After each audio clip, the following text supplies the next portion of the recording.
My wife and I have been married for 7 years. We both have teen daughters. My wife's daughters lived with her dad her entire life. My wife is an excellent mother, but her ex was moving across the country and she knew he could give her a better life than she can. 2 years later, they moved back to his home country, approximately 12 to 18 hours from us by plane.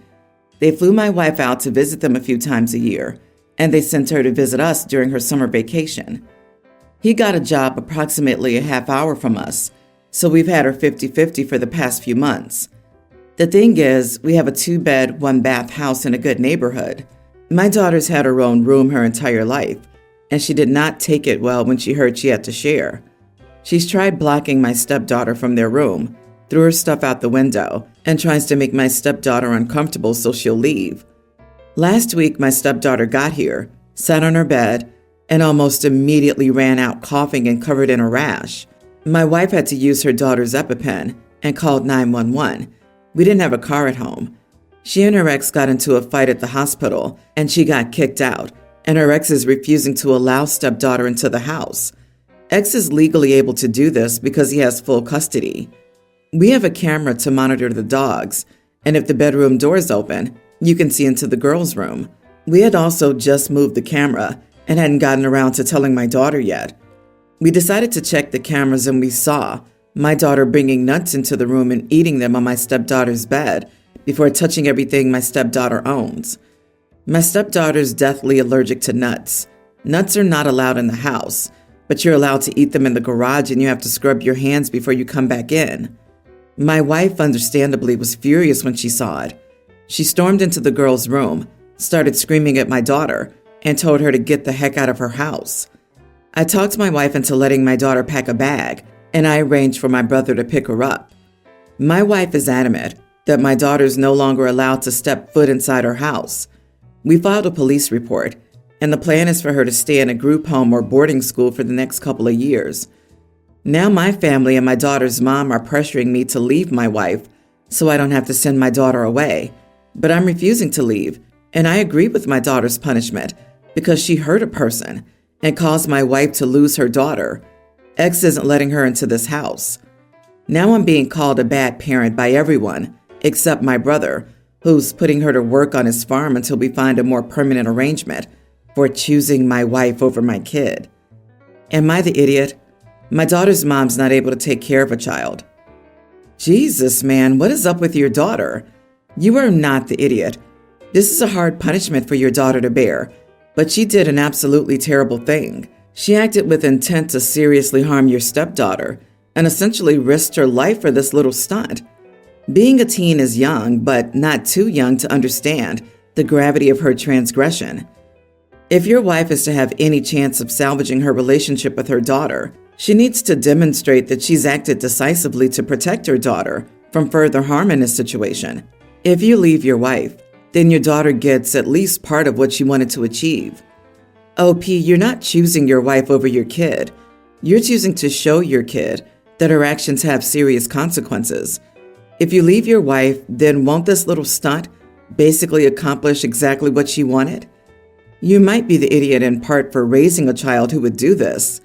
I don't think this kind of behavior happens in a vacuum, but I fail to see how you're right. Let's make sure you do get your own room here and never have to see stepdaughter again, just like you wanted, is teaching the kind of life lesson about attempted murder that you wanted to. My daughter's mom is not able to take care of a child. Then her mom should 100% shut her mouth. The problem is the mom doesn't see this as a problem. Instead, she wants hubby to leave the new wife.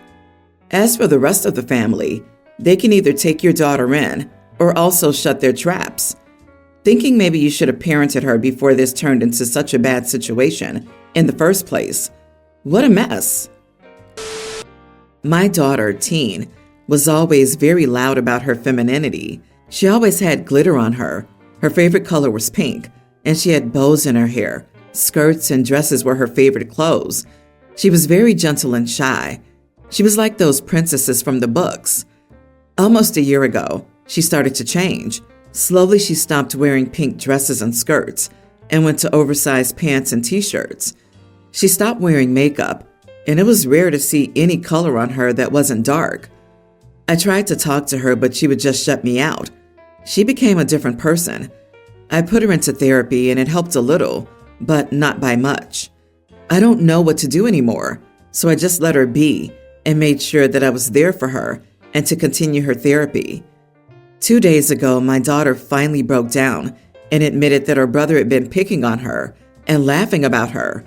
She said he kept talking about the sentence, lipstick on a pig, around her. I was shocked.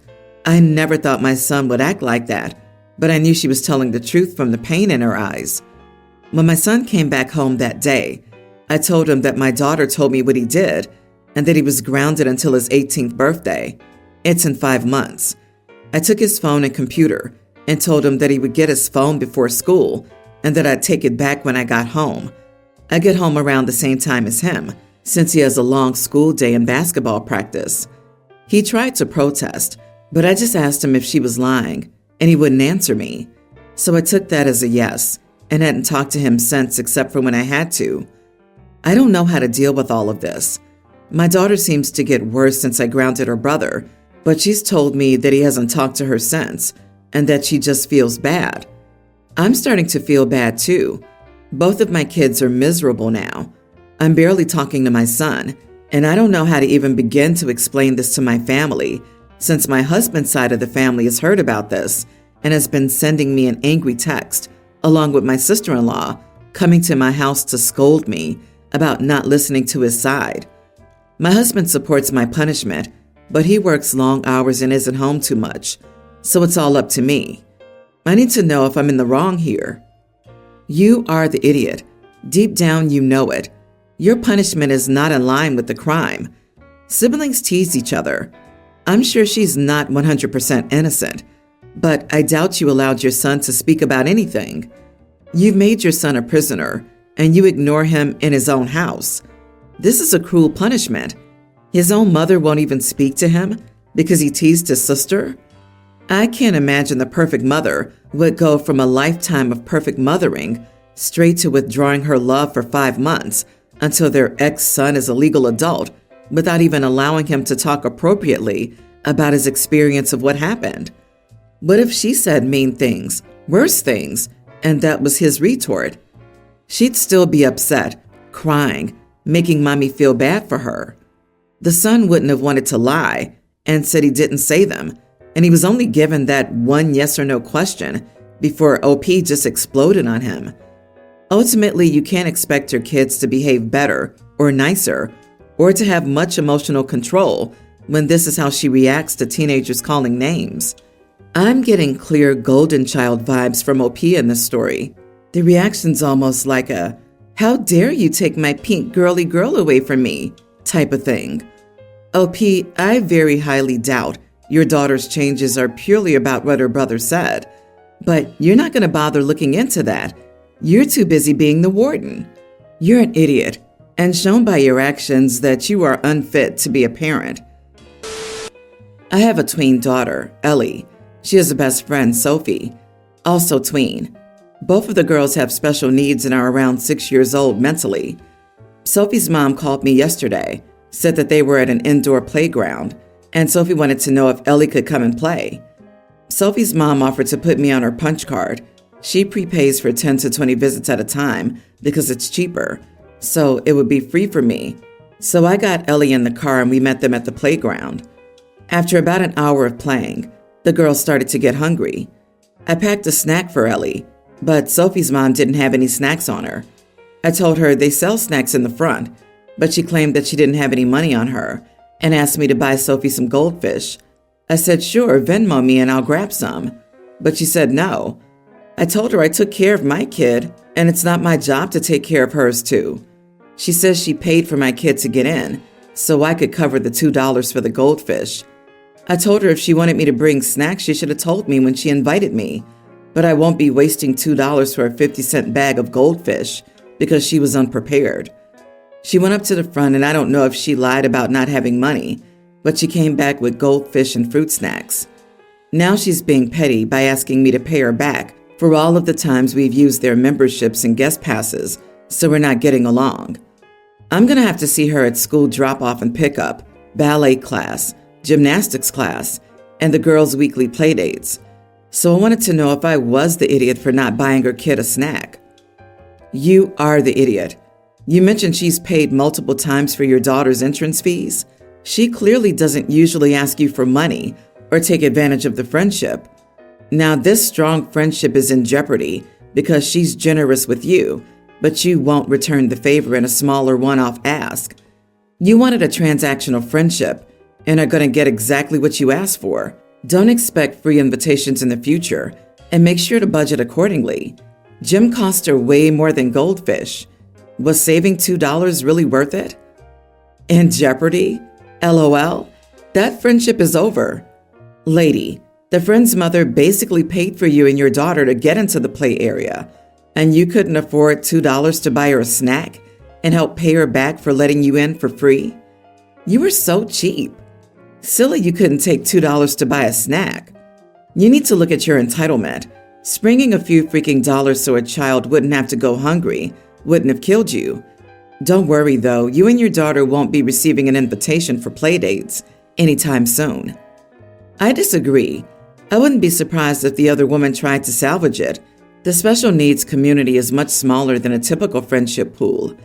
Finding another child with similar age and mental abilities to yours that your child also gets along with is often hard to find. The cynic in me thinks that OP knows that and therefore also knows she can get away with far more than with other types of friendships, which makes her callous behavior that much worse and frankly stupid. Even for her own best interest, it's stupid. You don't ostracize friends that you also need.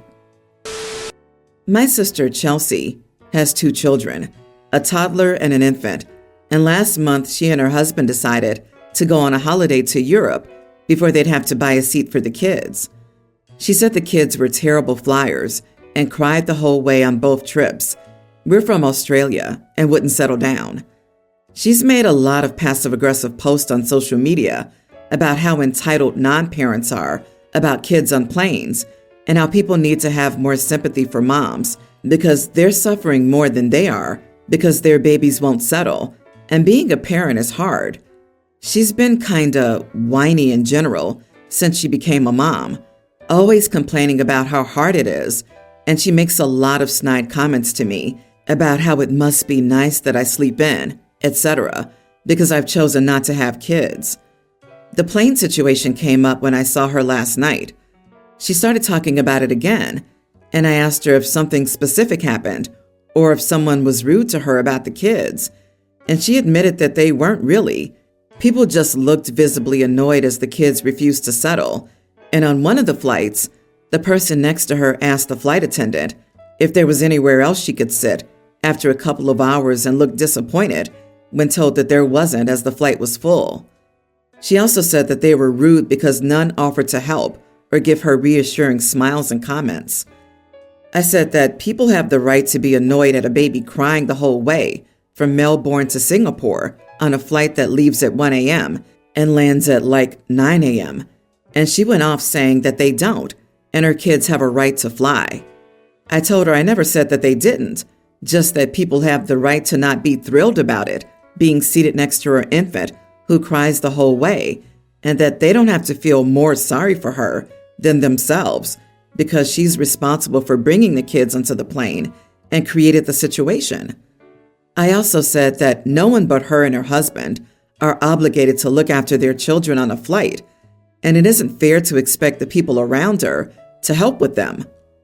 She stormed out and complained to my parents, who backed me up, but our other sister started dogpiling me too, so I just went home.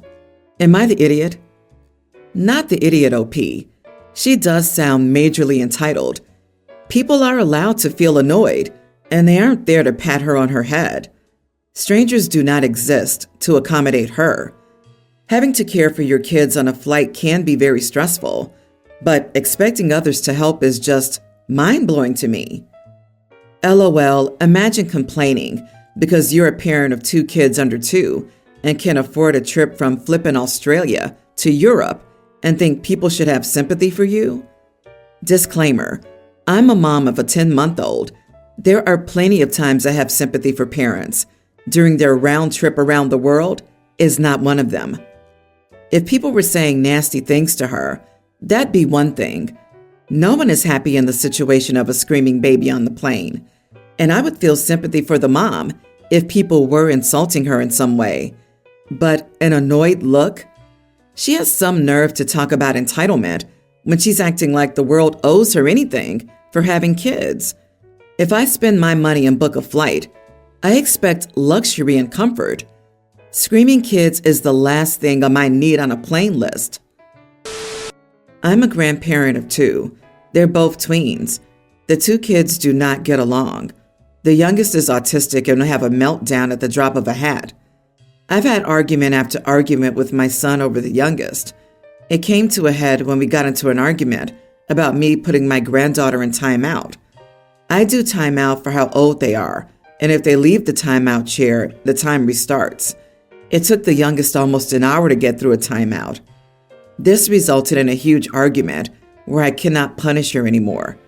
Personally, I don't see them parenting her and letting her meltdowns happen. She's in the normal classes at school. She can understand things. It just might take longer. The main issue, my oldest grandchild was ranting about their sibling, and I offered them to go on a small day trip. Contacted the parents that I want to do this with my oldest. They were mad when I didn't want to take the youngest also, but I made it clear it was bonding time with the oldest. We had a great time and I bought him a few things, like a new hoodie and some candy. I got into another argument since they're upset that I bought him stuff, that the youngest has been sad since I won't take her out. Am I the idiot? Edit. I put her in timeout and my son and daughter-in-law flipped when I explained it. I apparently was too cruel. It was a timeout. All she did was sit in a chair. She got upset that dinner wasn't what she wanted, so she started to throw her food and then threw anything she could grab. I stopped that real quick. Not the idiot. Having autism is not an excuse for misbehaving. It often simply means that more work may be involved to reach societal norms. If the younger one is in normal classes at school, that says a lot to me. Spending individual time with each child makes a lot of sense. Since the parents have placed limits on how you manage the second child, it also makes sense that you don't spend as much time with that child. Unfortunately, the older child is probably often set aside because of the meltdowns of the younger child. So you spending time with the older child is especially good, so that your older grandchild gets some me first time. I suspect that in such an environment, some of her meltdowns are legit, but others are tantrums because she's not getting her way. OP, you're the grandparent, not the parent, and if you cannot manage an autistic child, that's not your fault, not your responsibility. Often, the siblings of the autistic child are held back and limited because your brother or sister can't do this or can't go. So the fact that you're stepping up to give your older grandchild a break is nice. You are the idiot. Your method of doing timeout clearly doesn't work as discipline for your autistic grandchild, but you insist on using it anyway because it's what you do. That makes you an idiot. Please read about autism and masking.